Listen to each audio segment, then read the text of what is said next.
Welcome back, Fantasy Fiction Fanatics. It's great to see you again, and I hope you're doing well today. So today's class, we're going to be doing chapters 21 through chapter 3 of Dragonlance, since that's what we were supposed to read for today. Sorry for a little bit longer of a break on this last set of videos. Been a little bit hard getting things going, but as always, I keep coming back, so hopefully you're not hating me too much for keeping you in suspense of reading the next section. Alright, so let's go ahead and do our review, as always, of what we were supposed to read, especially since it's been a little while, just to refresh ourselves. So, when we first start the section of chapters, we are with the dragon in Pax Sarath, and Goldmoon goes ahead and faces the dragon and hits the dragon with the staff, which burns both her and the dragon up, and Strum ends up getting the discs that were when he went up with her. And so then what happens is the city starts falling and destroying itself, so they have to escape, and they do make it up back to the temple, so they face and escape. But Riverwind then tries to kill himself because he doesn't want to live without Goldmoon, and that leads to them discovering Goldmoon alive and well and unhurt. And she becomes the true priestess of Mishakal. And then they leave and they see that Solace is burning, so they go back to Solace and find that it's been destroyed, and they get back to seeing Tika at the inn and everything like that, where they are then captured by the goblins and are going to be toted to the slave mines.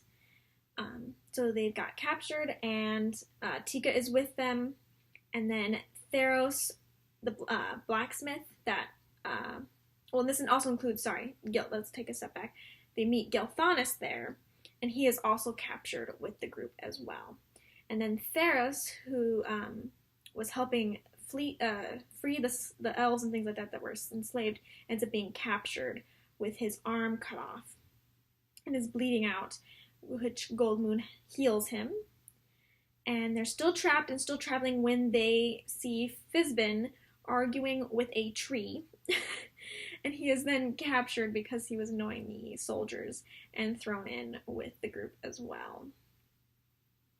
So far, pretty interesting development now that we've gone from Pax Sarath to being captured. It's kind of a switch now that we have kind of seen, like we've finished the stuff with the staff, and now we're moving on to other things. So the first thing and main thing I want to discuss for this set of chapters is the sectioning of the book into multiple books. Because sure, in the beginning we did see the page where it said book 1 or whatever, but technically that could have just been that this is book 1 of 3. But now we see for sure that it's sectioning the book into smaller sections. We got book 1, and now we are officially in book 2. So let's go ahead. I think I did this on the last video where we looked at the pictures, but let's go ahead and look at them again. So after the old man, kind of a prequel that we read when we first started, has the picture of our dragon here, which I'm assuming was the dragon that we just killed, especially because it has like all the booty around it and stuff like that, and says book 1. So with the picture being drawn, you can kind of get a sense that it is exactly what it said. Book 1 was then where we got to the dragon, and after the dragon is where then we split off to book 2. So it kind of gives you a hint, I guess, as to where the stopping place is for the section that they would consider as the book. And then we've got this portion that says book 2. Right here, we've got this dragon, maybe draconian. We don't really totally know what this is. It's just a scaly dude. At least from the pictures, that's what we see. And let's see if we go ahead and I believe it's just the 2 sections, but let's see.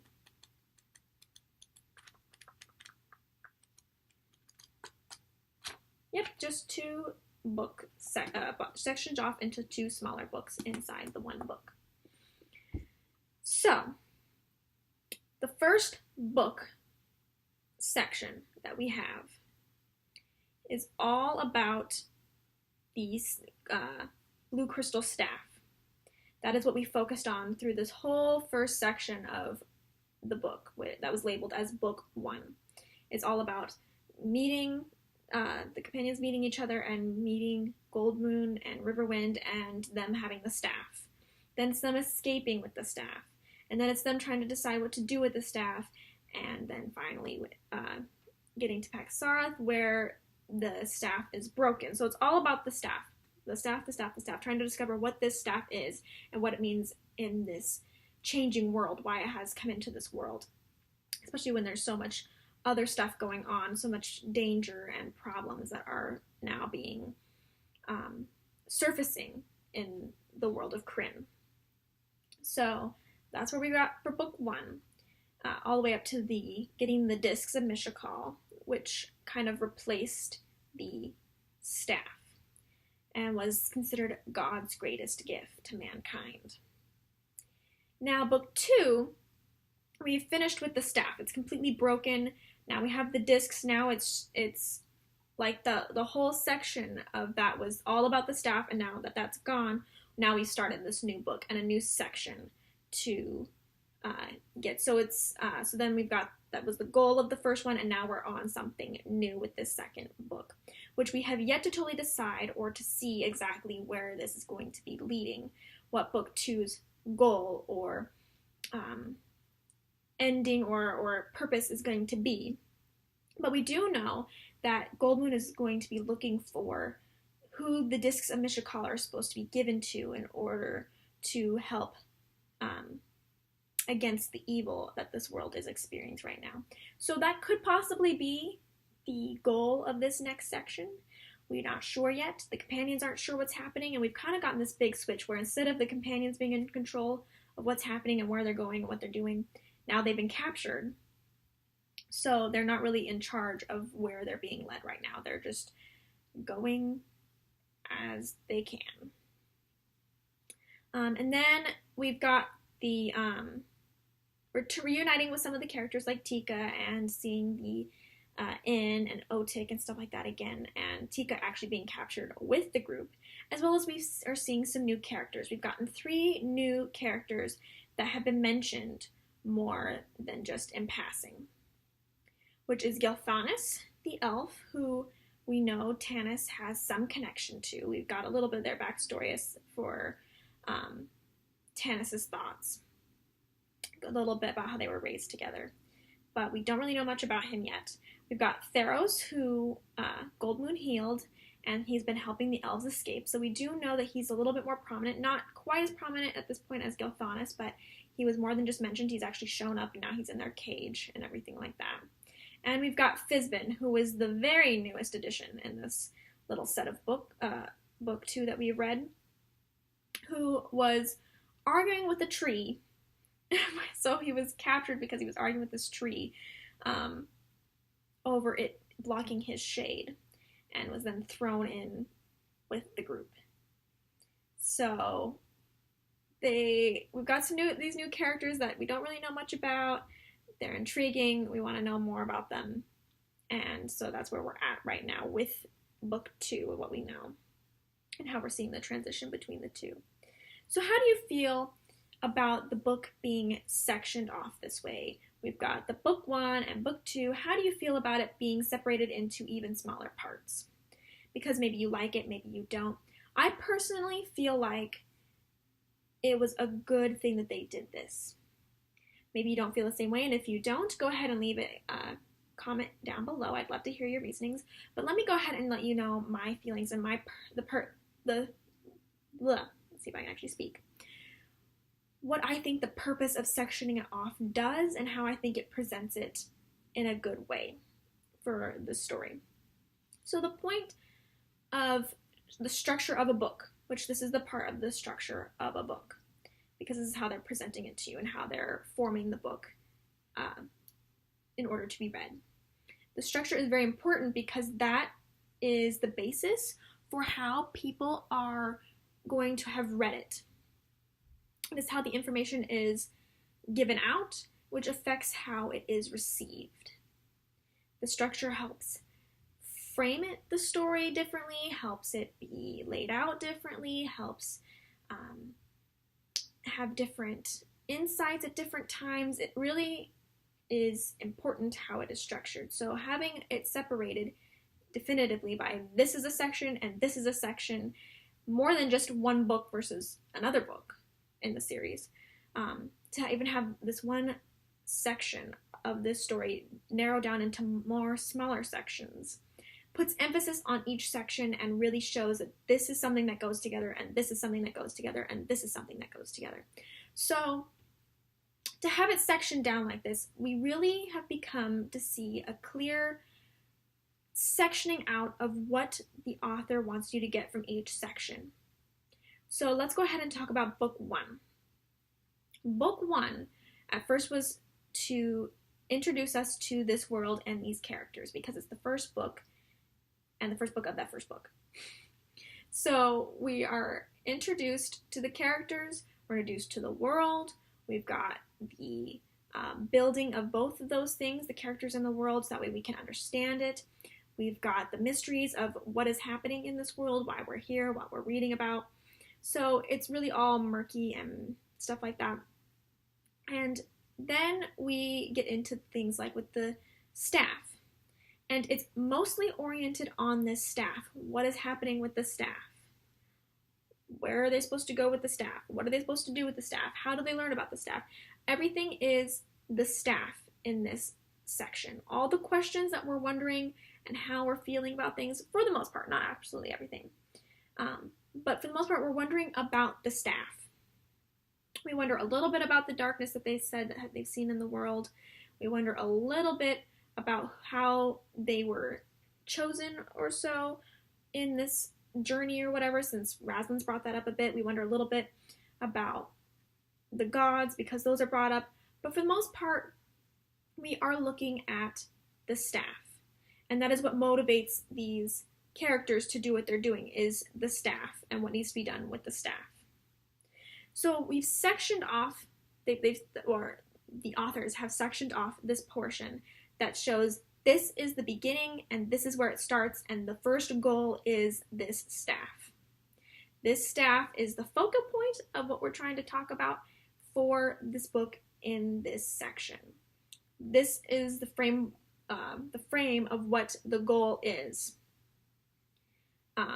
Getting the staff. And then once the staff is broken and done with, and they've now got the discs, and the staff is no longer in play, now we're going to break. We're going to say, this is where we were at. This is where we tried to get to. We've gotten to this point. Now let's go ahead and let's revamp. Let's reset. Let's re-go again. And let's see what the next goal is. Pardon me. So it's really a way to define where we're at and what we're doing and what the goal is of the story at this point. We've got the first one, and now that we've reached this goal, we're going to break. We're going to go ahead and give us some new things about this world, some new setups, some new characters, new everything. And now that we already know, based off the beginning, these characters and these things and all these events that have already happened, now we can get to this point where we can be like, okay, well now, this is where things start building off of that. So it's a very definitive, defined structure that they're giving. It's not, instead of just having the story all be this one long thing, this long journey, and then, okay, now these characters come in, and then we're switching, and then we're going like this, because you already kind of self-consciously know, okay, the staff is broken, so now we're going and do the aftermath of it. But it really helps define it. It really helps make it known to the reader and helps give it the structure and the ability for them to now switch gears. So it helps the author and it helps the reader switch the gears to being like, okay, we've completed this task, but it's not over yet. This is not the end of the story. Now we've got to go from where this point is to the next point. And so I think personally it works really well for this story. We really have the definitive points, and I don't think we would get quite the same experience if it wasn't broken up into the pieces and you couldn't really see the definitive structure. So it's really important, I think, that they did separate it as it is. Now, it also gave them a chance to go on another point that this also is important for. It also gave them a chance to go ahead and restart, like I mentioned a little bit, with talking about it being, the points being set up differently. Now they can circle back to the beginning and have a fresh start, a fresh place to come from. After all these events and all this tension and all these different things coming together, we've reached this point, and now let's go ahead and rewind. Okay, let's go. So we circle back to the beginning by the fact that we go back to Solace and we go back to the inn of the last home, which is where we started at the beginning of the book. So we've done a full circle. We've done all this stuff. We've gone back to full circle. Oh, and now we see that really we cannot go back to the beginning because the beginning of book 1 already happened. So now book 2, we set at a point that we are familiar with, and now we see, oh, we're not actually done. Now we've got to take this new path. Now we've got to go on this new journey, this new section, this new goal to get to, because now that this whole first section has happened, we cannot go back and just be back at the beginning. This is not the end. This is not a place to then be settled. We now have to move forward in a different direction.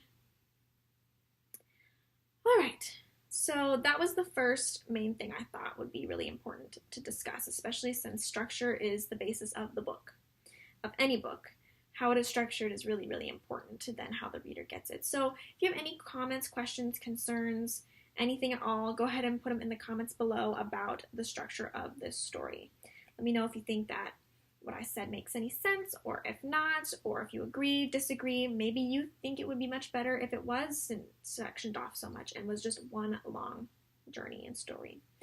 Though, again, with the circling back thing is that we do start again with Chapter 1. It goes back to the beginning of the chapters with these two sections, and so I feel like it really shows, again, that break and that resetting and that let's continue on, but on a new journey. So we're going to see what happens with this second book, see what it shows, see how we feel about it. And then in the next book, we'll be able to talk about how that one is broken down as well, because the next two books also will have those section breaks, and we'll be able to see how they play a part of the bigger, longer story, having these shorter breaks. All right. So the next thing I would like to discuss is the idea that is presented in this story about suicide. Because when we have the stuff that's happening with Riverwind and Goldmoon, with the dragon and him wanting to kill himself, we see many different angles of a couple different characters and their ideas on what suicide should be or is allowed to be in their mind and in their culture. For Riverwind and for Strum, and both of their cultures respectively, the barbarians and the knights, both find that suicide is just fine. They don't have a problem with it whatsoever. That's why Riverwind is going to do it, and why Strum believes that it is fine, that he should be able to do it. They don't see it as being a bad thing to take your own life. They see it almost as honorable that they would decide to die in such a way versus live on with their life in any kind of shame or anything that they don't want to deal with. So for him to go after Goldmoon and to be with her as in death because he believes that she has died, to Strum, that's an honorable way to go. It's either that or in battle. If you die of old age, it's not a good way to go. So he has no problem and does not really care to stop Riverwind from taking his life. And then you see the opposite side where you see Tanis, who is half elven, but he really talks about how the elves see it as blasphemous to take your own life, which would be kind of more on our standards where you're not supposed to do that. You're supposed to live as long as you can. It's not okay for you to want to take your own life, and you should get help if you do want to. So For him, he sees it as very much you should always respect your life. You should want to keep it for as long as you can. Even though there is such a thing as death and heartache and problems, you should live in order to get to the next part of your life and to be able to move on and to live for the people that you have lost when they can't anymore. So we see both sides. We see Riverwind really being angry with Tanis because he won't let him die and just leave him alone. And we've got Strum, who is not supporting Tanis because he does not believe that Tanis is right either. And we've got Tanis, who is mad at Strum because he's not helping him and not giving it, not helping Riverwind see that he should not kill himself. So kind of anger all around, and that's the kind of the point I kind of wanted to discuss, one of the two things. So first I wanted to point out that the reason that this is an important thing to take in mind is because death is an important part of cultures and a part of people's lives. No matter what culture you're in, there's always some way that they deal with death, the thoughts that we have about death. Religion has a lot to do with how people die and what we think will happen after we die. So every single culture has an idea and a concept and a opinion about death. So you really see the development of these different cultures based off of just this discussion, or not even really discussion, this tension between the different groups on the suicide that Riverwind wants to do.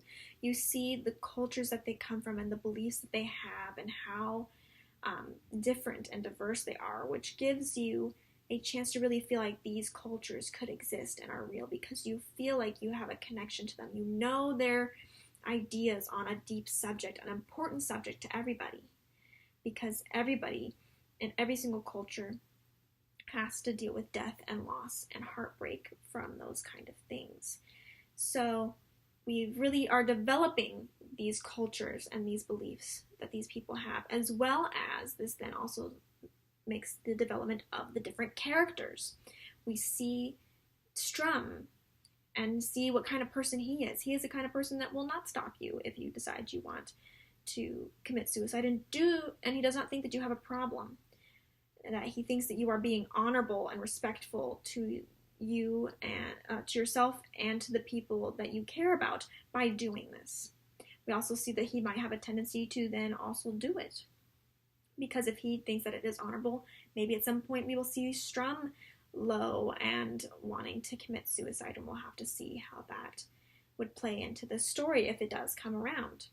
We also see Tanis and how he treasures life. He wants to protect everybody, which goes very closely with what we already know about him being the leader and him trying to take care of everybody.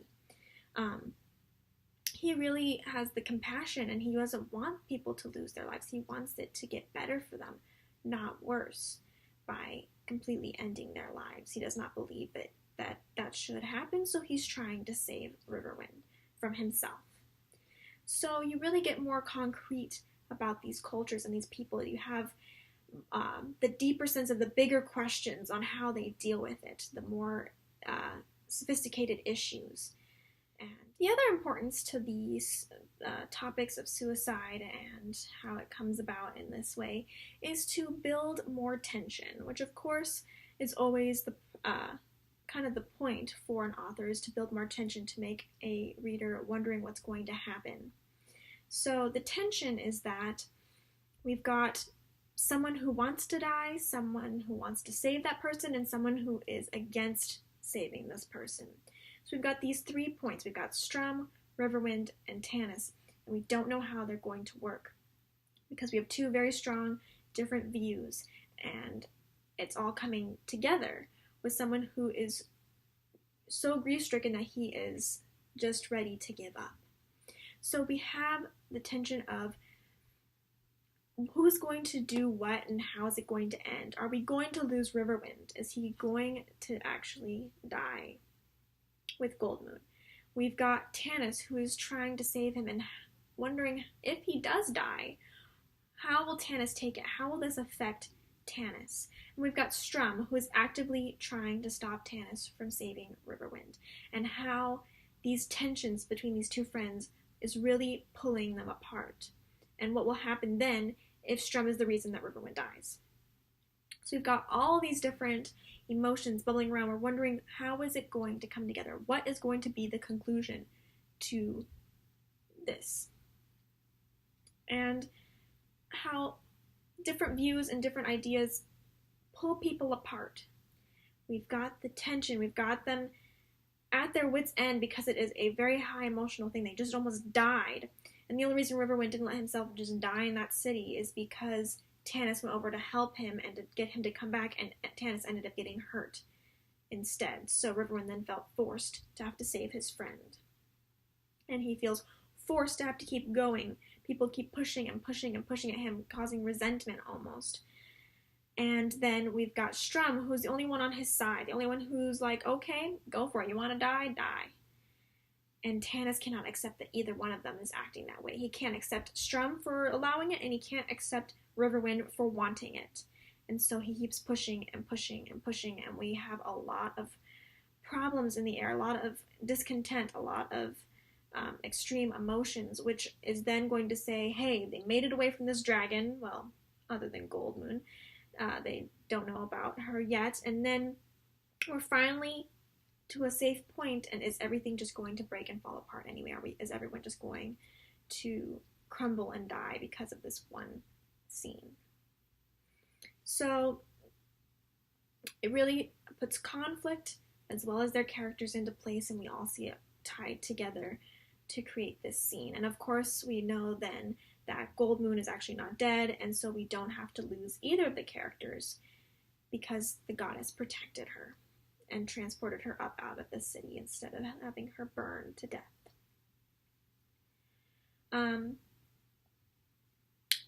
So there we go on that subject. Let me know if you have any other things to say about it, how you felt about it, what you think. Really would love to hear from you.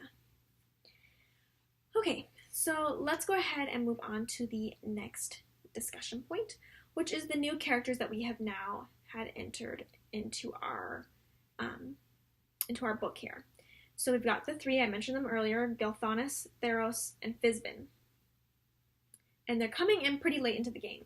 If we look at the book here, we've only got maybe a fourth left from the rest of the book, and obviously this is where we stopped reading.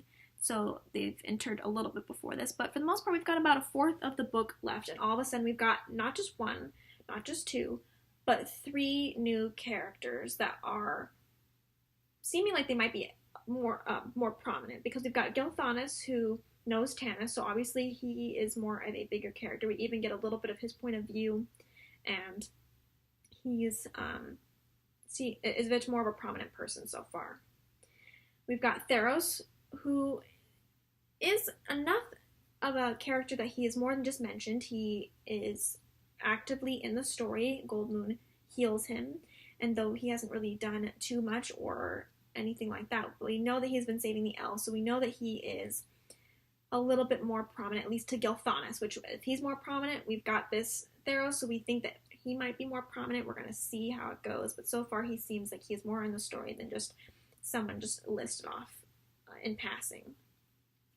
And then we've got Fizbin, who has so far had the smallest amount of time on our story so far, but he is one of the ones that has made the most impact, at least in my opinion, because we don't meet him just in the inn and being captured. We don't even meet him as someone who's fighting the goblins and trying to save prisoners. We see him on the road holding up this caravan because he is arguing with a tree about it moving and covering his shade. So he is the odd man in this group. And the only reason he gets locked up is because he's arguing with this tree and telling the goblins that they need to arrest the tree for blocking sunlight because it's in his way. So we think this guy is nuts. And now he's locked up with the group. And everyone's like, this guy is nuts. What the heck is happening? This guy is going to be goblin fodder because of the way he's acting. And then we have the reaction from Razlin to Fizbin. He's having this coughing fit, Fizbin goes up to him or whatever, and he has this moment of panic before he relaxes. And we don't know what that's about yet, but it is noticeable and it's interesting, and we make it so we notice Fizbin more. So even though he has the least amount of screen time or word time as it is so far, he is a prominent character because he is unique. He has, in my opinion, as it seems, to be more of a presence at this moment because of the quirky details, because he is different from the rest. One thing does not belong, and that is Fizbin. So he makes the most impact. Not only that, but we also know that at least for upcoming, for Chapter 4, is the title is Rescued Fizbin's Magic. So we already knew he was a magic user, but now we know that he is going to prominently act from this chapter title, that he is now going to be a character doing something. So we see that he is going to be a little bit more prominent so far. So what is the point of bringing in these new characters at this point in the book? We've only got a fourth of the book left. But we also have to keep in mind that there are 3 full books of this story, not just the one. So it's a little bit different than if it had been just the one book, because it seems pretty late in the game to finally be introducing some characters that might be more prominent. But because we know that there's 2 more books after this, we know that the story will not be done with this book. So it gets a little bit, it lets the authors get away with adding somebody so late and knowing that we are not going to be able to have as much time with them as these other characters. But let's go ahead and talk about the actual function of adding them in at this time. Because obviously we can talk about how they transition over at later times when we've finished this book and we're on to the second one. But let's go ahead and talk about, we've just started book 2, or at least the second section of this first book. How do we take in these characters now? And it kind of goes back to what I was talking about beginning of these sections, is we are resetting and refocusing and re-entering with this second section. So we have all of our regular characters, and we added an old character that was not dwelled on much, which was Tika. She's brought back in, and she's now been caught with the rest of the group. But because we're on a new goal and we're on a new path and we're going these new things, we need new questions. We need new things that are going to happen to go forward with this story. We already finished this one thing, so we cannot keep rehashing the same thing. We need something new, and that's why we bring in these 3 new characters, is to have the sense of something new going on. And we're creating new problems and new content. So we've got the time at the inn, which we kind of restarted over, but instead of it being the same thing as last time where they're running away, they get captured. And they get captured with Gilthanas, who was not there before. And we've added in these extra characters and added in these new complications because we don't know who these characters are and how they're going to interact with our original group. So now we have new questions, new direction, new goal, and new people to get to know. New people to cause complications. New people to have things that we didn't know about them before. New discoveries, new everything. Because with new people comes different personalities and different ways that they're going to react to certain situations. So it's really important that we have these new characters in there. That we try to move it through a different direction, because so far we just restarted it from the beginning, and now we have to find a way to make it where we circled around to the beginning, but now because we've done all this rest of the circle, we cannot go back around the circle to the same thing. Now we've got to go on a new path, and these new characters are leading them, these original characters, to that new path. Alright, so now let's get down to the nitty-gritty. And for today's nitty-gritty, I'd like to do one topic about Razlan and the voice he hears in his head, which for me happens on page 244. So I'm going to go ahead and pull that up real quick. It's still in book 1.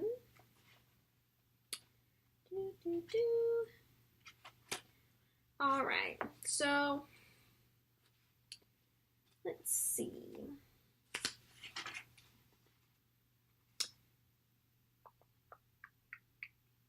Goldwyn's going up to the dragon, and obviously the dragon has Razlin in his clutches, so that's where he's at when this voice comes to him.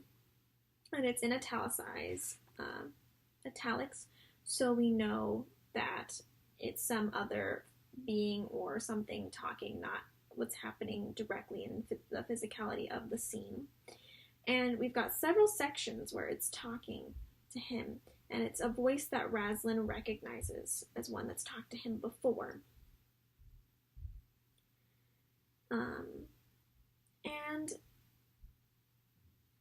let me just go ahead and read a little bit of the section that's with the voice in his head. So we see where Razlin's asking himself, why am I dying for them when I deserve to live more than they?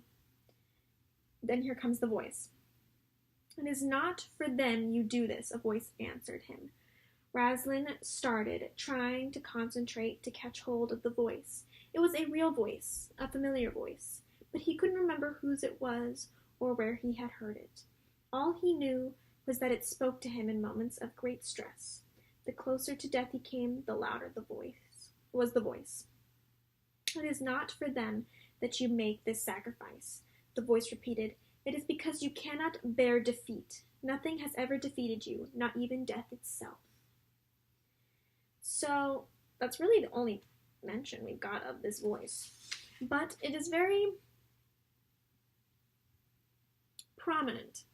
It's a very prominent thing in this section, especially because he says that this times before where this voice has talked to him when he's in great distress. And I really wanted to talk about this voice just because, again, we are starting to get into a new section of this book, and even though this is in the first one, we are opening up more questions and more thoughts and concerns for this next section coming up. We are learning new details. We are having new people come in. We are having new goals, new decisions to be made. And so one of the things that the authors have put in is a new question of who is this voice and what does it have to do with Razlin and things like that, because we don't know much about wizards at this point. Razlin is the only wizard that we've had any contact with, so we don't know how they normally are. All we know is what Razlin is like, and so we kind of judge most of the wizards, at least at this point, based off of Razlin. Of course, now we know that Fizban's coming in and he's completely different as a wizard. So we're going to see how our view of wizards shifts with Fizban. But at this point with this voice, we don't really know if this is normal, if it's not normal. Razlin doesn't seem to only know if it's normal or not normal. All he knows is that for him, he has heard this voice before, and it is familiar, though he does not know exactly whose it is. So it makes us give more things to endure the audience to the story, more questions, more things and concerns to take us on for this next section that they are trying to set up. Because we are finishing the old one, and now we're getting to the new one. So now we've got more questions, more things to carry us through to wanting to read the next section yet again. So we have this is what this whole kind of part that we read right now is, finishing up this old section, starting this new section, and creating new reasons for a reader to continue reading, to know that this is not the end of the story. There is still much more that we need to learn and understand. And even the characters need to learn much more about themselves and the world around them, because though they live in this world, it is clear that they do not know everything, considering they did not know that dragons existed. They've never seen draconians before, and they're kind of a new race in Krynn. So where does this come from? They don't know these questions either. They had never been to the forest with the Forest Master and the Mirkwood. They had never been to Mirkwood, so we see that they do not know things about their own world. So how are we expected to know? We have to learn with them, and we have to learn what they do know that we don't know yet. Again, with this voice. Razlin knows about this voice, but we have never had experience with it before. So we're building new things to be excited about, new things to wonder about, new things to build toward. The authors are basically concluding and beginning again in the middle of their story. And that is why I feel like it was so important with the way they sectioned it off, is that we can feel the finality of this portion and see the beginning of the next portion and how they are linked together for this journey that we are following these companions on. And we're going to see continually how this new section is going to affect them, what their new goals are going to be, what the new problem is. In a way, we've had a little mini climax, and now we're starting again to build up to the next climax. Maybe the climax will be in this book, maybe it won't. We're going to have to see, because we've only got about a fourth of the book left. So, I know that today's class is a lot shorter than normal, especially for this reading. But I looked through a lot of my other notes that I had, which, let me pull those out for you. I can see what some of the topics that I kind of had also debated on talking about. And if anything that I mentioned you wanted me to talk about, you're welcome to comment below. But I had mentioned also stuff about like Tanis's outrage of the gods. We've got Razlin's tenderness for Bupu, because we did have that scene where she has the book that he was looking for and is given to him. We don't know how that's going to turn out. It seems like not very a good thing that he's got this book now, especially since he treasures it so much. And why, when he's not a tender guy, that he would treat Bupu with such tenderness, which we've seen constantly before. I've got stuff like with the High Theocrat and how he was so loyal and yet he was shipped to the mines. Only how a week has passed, but it seems like a lot of time should have passed between them leaving Solus and coming back to Solus. Like, it's interesting how it's really only a week that they did all that traveling and all this stuff has occurred. The significance of the destroyed inn was another topic I thought about, since that's where we started, and that's the main point of Solus, how it was destroyed and then dumped on the ground and yet still standing. So I did think about these different things to also incorporate into our discussion, but I thought that with it being very much a finishing off and restarting, like we've talked about, that's what I wanted to really focus on, was the ideas that showed that we are finishing something and getting something resolved, and then starting something fresh and adding new questions and adding new characters and seeing where we're going to evolve to. And I felt like these were the best topics to discuss for that kind of focus. So I didn't have quite as much to say because I wanted to focus on more of an overarching general topic than just different topics that come up in the sections that we read. So for next time, we're going to read chapters 4 through 8. And so we'll go ahead and discuss those next time. Really quick, last real question. I know like last time I did the same kind of ending where I wanted to ask a question about for you to just discuss with me and like answer, not necessarily something I want to have a blown out answer for. What I want to do right now, what is your opinion on Fizbin from just the small little details that you've gotten from the couple of chapters that he's in so far? I think it's only like 1 or 2 that he's in. What is your opinion on Fizbin so far? Are you interested? Are you not interested? Do you have any guesses? Do you know? Yes, no? I'm very interested to see how you feel about him without knowing anything else at this point. And yeah, so if you have any ideas about Fizbin or thoughts, concerns, questions about anything else that I discussed this class, go ahead and comment down below and let me know. I'd really love to hear from you, hear your thoughts and concerns. And to be able to have a conversation with you and learn from you as well. So, as always, I hope you have a wonderful week, and I will try to get the next episode up as soon as possible. So, yeah, thanks again for joining my class. Sorry it's a little bit shorter this time. Next time I'll make sure that I have a bit more discussion topic with you. So, see you next time. Bye.